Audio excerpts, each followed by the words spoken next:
నమస్తే, ఇది కథ కాదు జీవితం కార్యక్రమానికి స్వాగతం.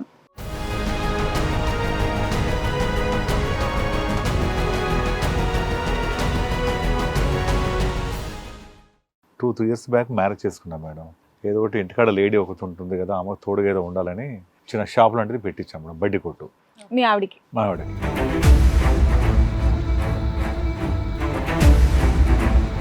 అలా 2 నెలలు 3 నెలలు 4 నెలలు గడిచింది, ఇన్కమ్ బాగానే వస్తుంది, పర్లేదు అంటే పర్లేదు బాగానే ఉంది అని అంటుంది madam. 5th month 6th month అయిన తర్వాత 5-6 నెలలు గడిచిన తర్వాత లాభం అనేది చూపిస్తలేదు, కోట్ల సరుకు అయిపోతుంది, మనీ చూపిస్తలేదు. ఏంటి ఏమైందని అడిగితే నాకేం తెలుసు, నన్ను ఎందుకు అడుగుతున్నావు అంటుంది.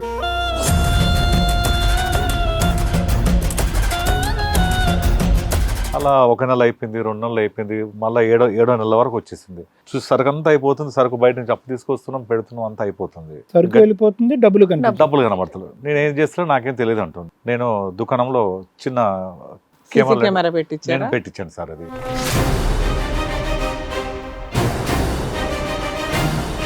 ఒకరోజు ఎందుకో డౌట్ వచ్చి చూసేసరికి మేడం అది కొట్టుకి ఒక అతను రావడము, పరిచయంగా ఆంటీ అని పిలవడము, మాట్లాడడము, సన్నిహితంగా ఉంటున్నారు, నవ్వుడు ముచ్చట్లు.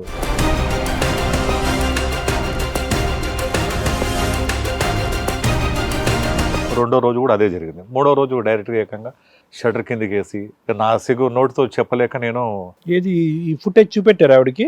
చూపిస్తే ఈ ఫుటేజ్ ఎందుకు, నాకు డైరెక్ట్ చెప్తే నేనే చెప్పించామని చెప్పేదాన్ని కదా, గట్టే నిలదీస్తే నేను ఇదే చెప్పేదాన్ని కదా అని చెప్పి తిరగబడుతుంది.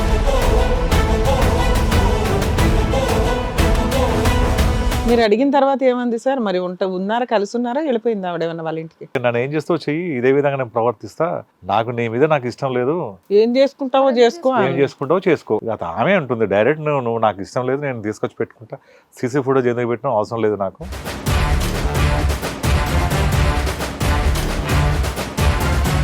అవ్వగా ఓ మంచి వ్యక్తితో పెళ్ళయింది, అవునా? ఈయన మంచోడేనా? మంచోడే. మరి మీరు ఎందుకు చెడ్డోళ్ళు అయిపోయారు? 3 సంవత్సరాలు బట్టి పెళ్ళైన కాంచి పిల్లలు వద్దని చెప్పేసి అన్నారు. పిల్లలు వద్దు, ఓకే, ఫిజికల్ రిలేషన్ కూడా లేదా? లేదు.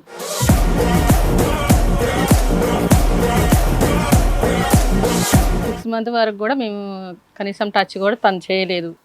మరి అలా ఎలా ఉండాలి మేడం, మీరే ఆలోచించండి. నాకు అనే మనిషినే కదా, నేను కూడా ఆడదానే కదా, నాకు కోరికలు అనేవి ఉంటాయి కదా. డైరెక్ట్ గా హనీమూన్ చేసేసుకుంటే ఎలాగమ్మా షాపుల్లో?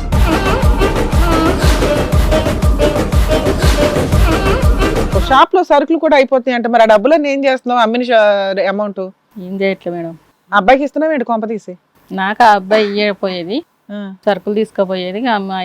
అబ్బాయి సరుకులు పట్టుకెళ్ళేవాడా? లేదంటే మీ ఇద్దరికి ప్లేస్ కావాలని సరుకులు ఖాళీ చేశారా లోపల?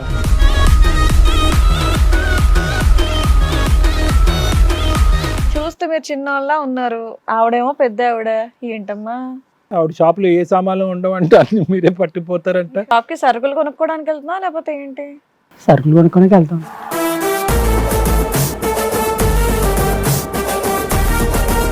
సరదాగా మాట్లాడేది ఫ్రెండ్లీగానే.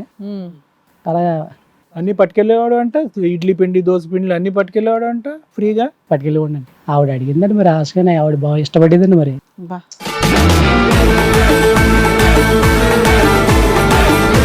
నాకు మామూలుగానే తాగుడు సిగరెట్లు పెద్ద అలవాటు ఉందండి. నాకు ఖర్చులకు మెయిన్ డబ్బులు మరి ఇంటి దగ్గర ఎవరు కదండి. మీ ఇద్దరి మధ్య ఏవో కార్యక్రమాలు జరిగినాయి అంట కదా, సీసీటీవీ ఉన్నా కూడా నడిపించారంట. మీకు పెళ్ళైందా? పెళ్ళి అవ్వలేదండి ఇంకా. మరి ఇంకేంటి, ఆవిడ పెళ్లి చేసుకుంటారా? అలా ఆయన వదిలేస్తున్నాడు, నువ్వు చేసుకో ఇంకా. జీవితాంతం సరుకులు ఫ్రీ.